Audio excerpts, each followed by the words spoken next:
اللہ کے بابرکت نام سے شروع کرتا ہوں جو بڑا مہربان نہایت رحم والا ہے،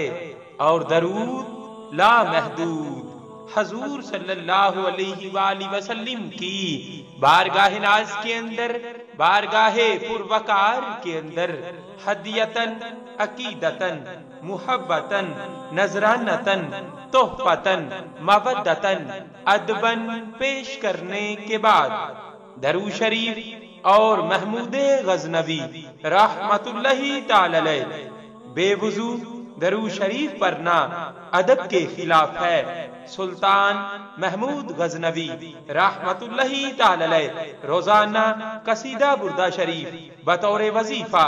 اس غرض سے پڑھتے کہ آپ صلی اللہ علیہ وآلہ وسلم کی زیارت نصیب ہو۔ کسی محرم راز سے پوچھا تو اس نے کہا کہ قصیدہ بردہ شریف کا ہی ورد جاری رکھیں۔ آپ رحمت اللہ تعالی علیہ نے ایسا کیا تو پھر حضور صلی اللہ علیہ وآلہ وسلم کی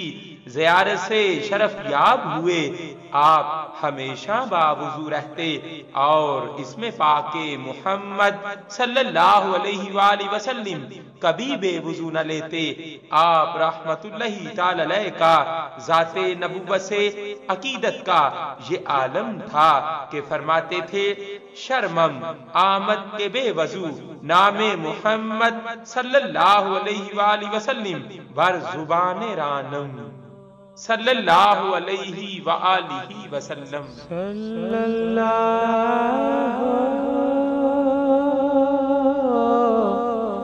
علیہ